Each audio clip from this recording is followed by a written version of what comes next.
Welcome back to A Drop of Happy, your space for stress well living and entertainment. This is your drop of calm, clarity, joy, and fun. I am your host, Wanda Toby, and this is going to be another review episode where we talk about. That's my version of a drum roll. Okay.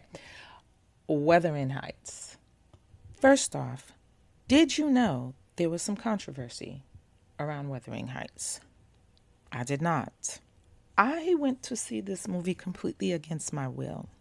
My daughter wanted to go to the movies, and honestly, there really wasn't anything good out. So she was like, "Oh, let's go see this." So we did. I saw it. I watched it. Then I was curious about it because I was gonna, do this review, and then I realized there was some controversy. So really quick about this controversy, and I'm gonna be honest, I don't blame it. It's not wrong being a book lover myself. So this is really about this adaptation, how this adaptation deviates from the book.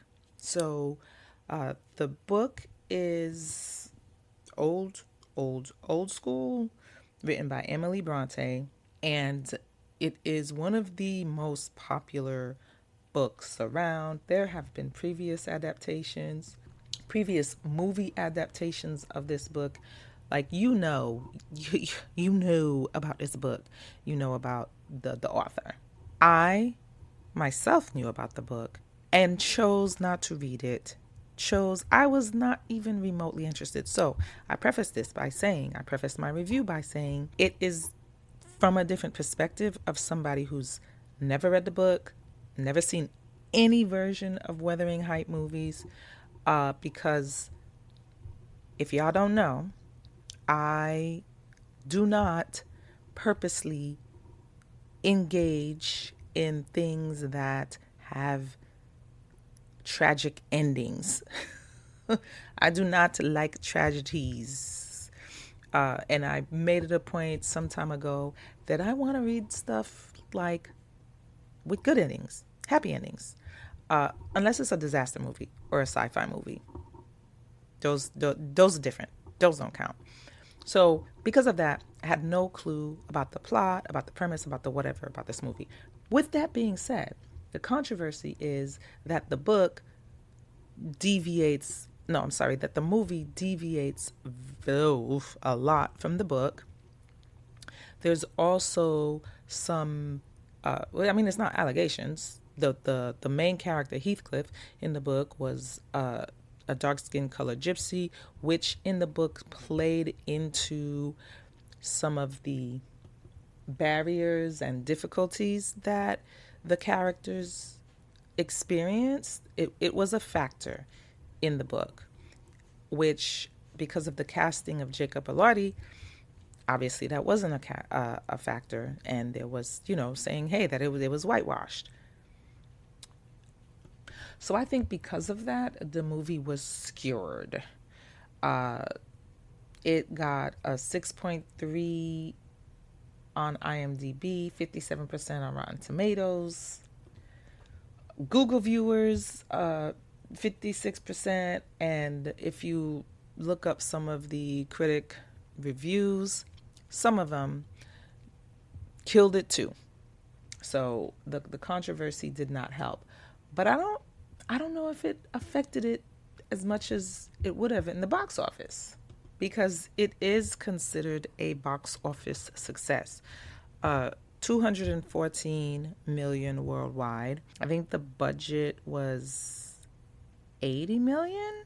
So appears to be a box office success. You do have to account for marketing, and I couldn't find exactly what their marketing budget is, but I did find where you figure marketing would be at least half of the actual budget. So let's say the budget was 80, then the marketing budget would be about 40 in this case, possibly.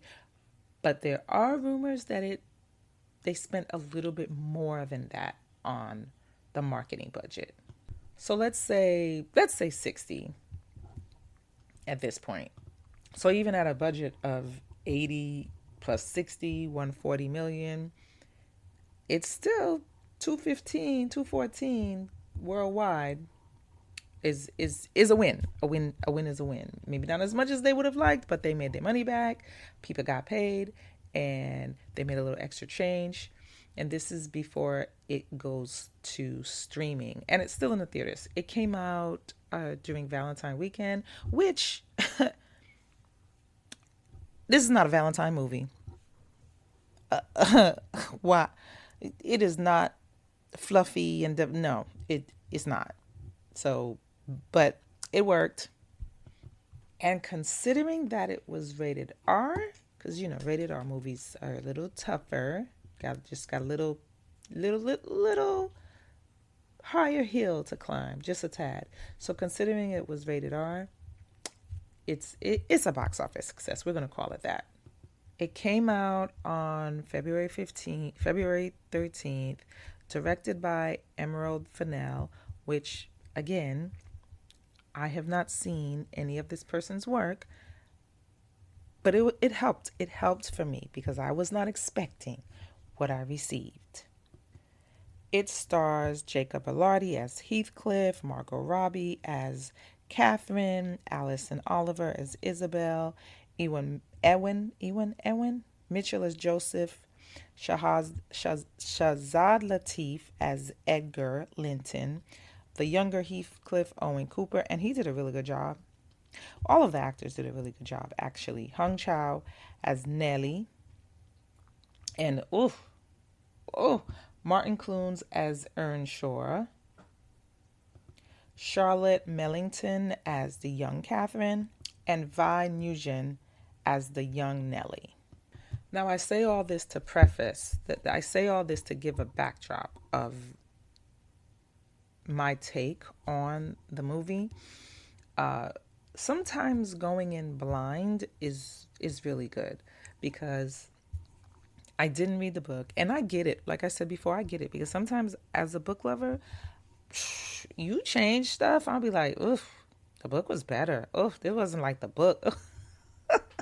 I'll be so distracted in the movie because I'm like, I have to know that going in that, oh, you just borrowed the name. This is really nothing like the book. So I can dispense all of my expectations. Okay. Same thing with a movie remake of like a movie that I really loved from back in the day. You cannot just do it and change it all up without it being a distractor for me. So I have to know that. I have to know that, oh, you just borrowed the title. So there's a little bit of that because the author, the director was kind of said, well, it's what I experienced when she watched, or it's what she would have wished when she watched the movie or read the book or something to that effect. But really, not knowing anything about the book, not knowing anything about the previous movies, not knowing anything about the director and her previous works made this a treat for me because the imagery and the cinematography and the acting just I thoroughly enjoyed. I mean, from the start, the sound, the score, like all of it really came together. And somebody said the movie was horny. I read somewhere, and they are not wrong. There was definitely a heavy sexual undertone, even though there wasn't even a lot of sex until at least halfway, well, maybe a third way through the movie. But even still, push it boy halfway to like where, okay, there's a lot of sex, but there was there was some undertones right from the jump, and the way they did that, and also the angles that were caught. I guess the director, she is known for her visuals, and it did not disappoint. So if you were like, oh, I like this director's work, and you were going for that, I feel like it was delivered because it was gorgeous and well done and well put together as far as that is concerned. And the acting was on point. The acting was on point. I feel like the casting of Margot Robbie in this particular version, in this particular role, was perfect because she was petulant, she was a little insolent, she was selfish AF, and she played it really, really, really well. Like, I don't know how she's very much pulled off giving spoiled white women in this situation, in the situation that she was in. But my God, she pulled it off. And the crazy thing is, I enjoyed this movie, and none of the characters were likable to me. Maybe except for Edgar Linton. Yeah, and we're gonna talk about the recaps if you don't want spoilers. So I'm not giving any spoilers away at this point. We're gonna talk about the recaps in a little bit, but I did not care for most of the characters, but I still enjoyed the movie very much. At first, I thought I was gonna. At first, I thought Heathcliff was gonna be my guy, and I can't say that. Oof, I can't say I felt sorry for him at the. Listen, I don't know. I'm a little on the bubble. I'm a little on the bubble about Heathcliff, but the rest of the characters did their thing. The rest of the actors, actors, not me merging characters and actors. The rest of the actors did their thing as far as bringing it all to the performance that they laid out. Uh, I thought the pacing was very well done. At no point in time was I sitting there bored or distracted or whatever. I was pulled in. I honestly have no notes as far as that, but I think the big contributor to that is because I had zero expectations of what this was going to be. I didn't even. I was just like, ugh, I don't even want to see this because it's a tragedy, and I knew everybody was going to die, or at least that's what I thought. So I did have expectations, and I still enjoyed the movie. Y'all already know I'm not a harsh critic. I feel like a movie gotta be really, really bad for me to not like it. This is not even in the realm of bad for me. I just am trying to find a reason to give it a 9 and not a 10. This would be my first 10 if I gave it a 10, but it's not quite giving 10. It's giving 9.5 for me. And I told y'all why. Controversies and everything aside that I had no clue about. 9.5. And this is the part where we start talking a little bit about the plot and some spoilers. Spoiler alert, spoiler alert. So basically, real quick, it's about Heathcliff and Catherine. First of all, they live like out in the boonies. Wuthering Heights is out in the boonies, okay? And Catherine's dad brings home this boy, orphan, and was like, all right, he's gonna live here now. So feed him, clothe him, whatever. He's gonna live here, but he treats him like crap. Although in the book he didn't treat him like crap. In the book, we're not even gonna talk about the book because the book was quite very different. There was a lot more going on in the book. It was very different. So we are not going to talk about the book. It's really only a namesake. And I think part of the problem with the backlash is that the director should have maybe said inspired by Wuthering Heights and called it something else. Not called it Wuthering Heights because maybe that would have helped. Because, I have no intentions of ever reading the book, so I've read the summary and the plot points of the book, and it is quite different, okay? So, unlike the book, Heathcliff was treated like crap by the dad most of the time. And it kind of chronicles him and Catherine's close relationship, which is, listen, I guess the class rules of the time were more powerful than desires, because a lot of times they just, even growing up, they just let them be together, play together, all this stuff, a lot of togethering with no supervision. And that wasn't her brother. I know y'all wanted to pretend that wasn't her brother. That wasn't her. Not really. Anyway, because class and knowing your place, what have you, Catherine ends up marrying a rich Edgar Linton, and Heathcliff overhears some stuff that was kind of orchestrated for him to overhear, and he leaves very upset, very upset. And then when he comes back for revenge, or so he says. He comes back for revenge, but then really they start hunching and declare their love for each other, whatever. Uh, Catherine, ends up pregnant, not by Heathcliff, by her husband.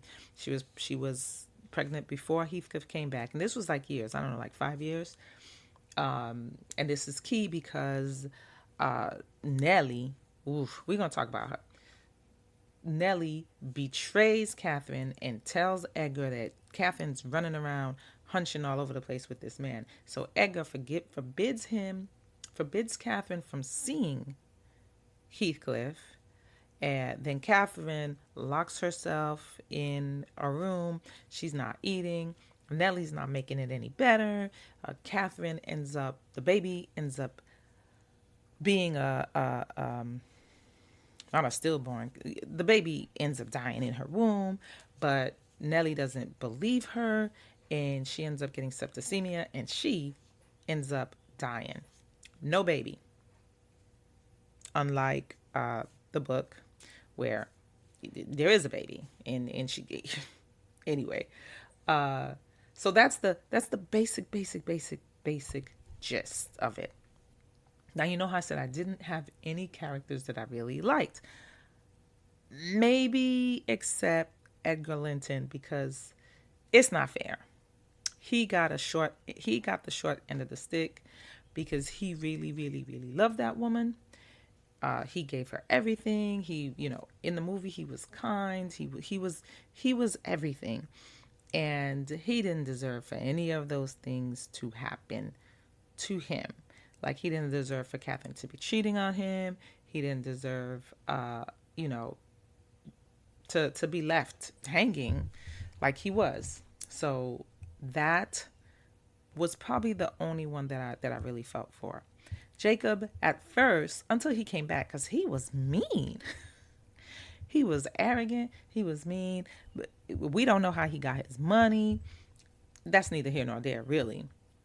He came back and purchased Wuthering Heights. So he purchased Wuthering Heights when he returned, and so I didn't like him. I didn't like him either. But I think he could have been a better person. He was dealt a bad hand. I think he could have been a better person. He just was not at the end of the day, and he was just, all his life was Catherine. So he was fixated on Catherine. That's it, all his life. Then, speaking of fixated on Catherine, Nellie. I don't care what y'all say. In this version, Nellie is the she is the villain for me, because and let's say hurt people, right? Because there's a couple of reasons why this happened, and she wanted to protect what she had because she knew what her situation was. She is a bastard, right? And she's sent over there to be Catherine's lady maid, lady friend, or whatever. So she's a little older than Catherine.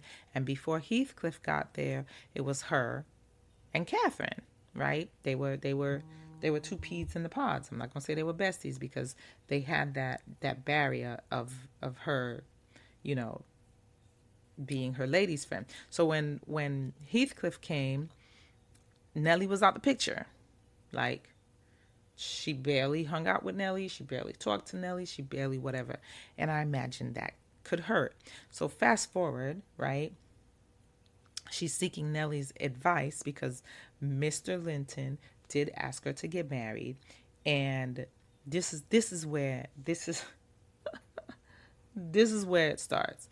Nellie is just like, oh, you're gonna marry him because he is rich, bitch. You're gonna marry him. And she's like, well, no, I love Heathcliff. I love Heathcliff. And Nellie's like, you must be out of your damn mind.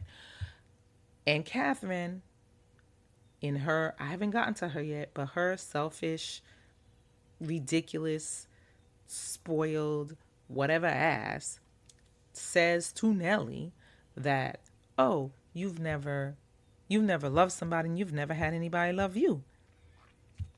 Well, that, hey. So what happened, Nellie saw a Heathcliff coming up and she orchestrated when Heathcliff would hear that Catherine accepted the marriage. And this is in conversations. Catherine is just like, yeah, but Heathcliff's beneath my station, blah, blah, blah. And before he can hear the rest, he leaves. So he thinks that Catherine chose Mr. Linton over him because, and he's beneath her, whatever. But that is not true. She was debating. And Nellie was just like, oh, you need to marry that man because that man got money.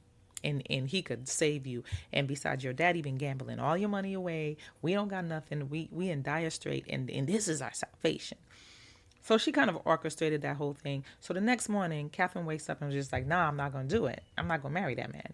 And then Nellie was like, oh, well, he left. Heathcliff left. Nellie never told him what the deal was. But at this point, it's too late. Nellie never told her what the deal is. But at this point, it's really too late, right? It is a done deal. So then fast forward, this is what solidifies Nellie as being the villain for me, okay? Because fast forward, when Catherine gets back together with Heathcliff, illicitly running around screwing all over the place, she finds out that Nellie is the one that kind of made this stuff happen because she knew that Heathcliff overheard and she basically orchestrated the whole thing. So Catherine, which was not very bright on her part, Catherine was just like, oh, you fired. You need to go. You need to find some other thing. You need to bye. Nellie's over here freaking out because what other thing am I going to find? You trying to kick me out? I think not. So she goes and tells Mr. Linton, tells him that Catherine's running around having an affair. Okay? That's the other thing. And then, but wait, there's more. Then she goes and when Catherine secludes herself, Heathcliff is writing her letters. Nellie's burning all the letters. Nellie's telling Catherine that, Edgar doesn't want to see you. Heathcliff doesn't want to see you. She is starving her of the love and attention that she needs. She notices she's not eating. She's pregnant. Like, what did you think was going to happen? She's not eating. She doesn't care. Catherine told her that the baby stopped. The baby's not alive anymore. She doesn't care. Catherine died because of her.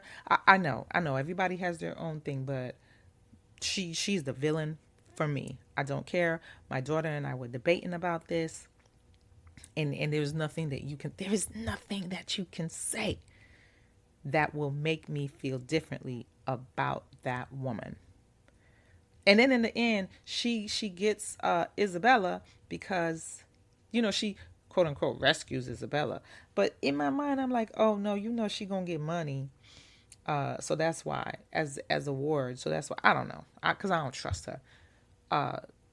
Catherine to me, is, I think I talked about her already. She's just a selfish little girl. Even though the it's a hard not life, but she's, you know, the queen of the castle, the dilapidated castle. Isabella. Here is another thing that people were like, "What the heck is happening?" Because there was a little BDSM type of relationship going on. Because when Heathcliff couldn't see Catherine, he was just like, "Yo, I'll kill that man for you." And Catherine was like, "Whoa, whoa, whoa, whoa, hold up, boss! Like, you tripping? Nobody's asking you to murder anybody. Pump your brakes." And not for nothing, he probably would have done it too. This probably could have been a whole nother story, because Heathcliff was about it. So she kind of got spooked and upset and was just like, "Nah, player, you need to be out. Like, you can't be threatening to kill my husband." What? So he did. He left, and then he was just like, "Okay, bet." So he got with Isabella, and not like, this is why it's a 9.5, okay? Although there was little hints that Isabella was like this, that she was a little cray-cray, because, you know, there were hints, there were signs, especially when she was like performing self-harm, when Catherine was being super mean to her about her crush on Heathcliff. So Heathcliff barges into her room and was just like, "Listen, I don't love you. I don't care for you. I just want you. It's going to be about getting revenge on Catherine. Are you down?" And she was like, "Yeah." So they entered into a whole BDSM relationship, which was not, another thing that was not anywhere near in the books. So there is that. But she was off the train. She was a little kooky anyway. Not to say that that type of relationship was healthy. It was very toxic. It's a whole bunch of toxic people. Okay, the only one I say is again Edgar Linton. He was not okay, because the daddy Earnshaw, before he died, was a despicable example of a human being. And I'm not saying Catherine is like him, but that tongue, that harsh tongue, she got some of that. She got some of that harsh tongue, because he was abusive. He was a drunk. He gambled away all their money. He was a despicable human being. He was nasty. And I like towards the end, before he died, like when Catherine left, they showed how that took a toll on him physically. Bad teeth. I mean, he looked like a completely different person, because Catherine went back to visit him. And then you found out, you were just like, "Yo, did Catherine just abandon her daddy like that?" No, she didn't. Because Edgar has enough money, so Catherine would send him money. But then that man had the nerve to ask for more money. And Catherine was just like, "Nah, I can't give you more money," because he's squandering the money that she gives. He either squanders it on alcohol or squanders it on gambling. So that's it. And he does takes zero responsibility. He blames everybody else for his plight, like a despicable human being. And I'm not going to say Catherine is despicable, but she definitely uses that tongue to purposely hurt people. You see that little spark when she finds out that Isabella likes Heathcliff. Like, she's a little abusive to Isabella. So she's not that nice of a person either. Okay. Again, the only person who is worth any forgiveness is Edgar. Well, he don't even have anything to be forgiven about. That is it. That is all. And that's your drop. Take what you like, leave the rest, and move gently into whatever comes next. If you enjoyed this entertainment moment, share it with somebody who could use a little fun in their life. Remember to live light and happy.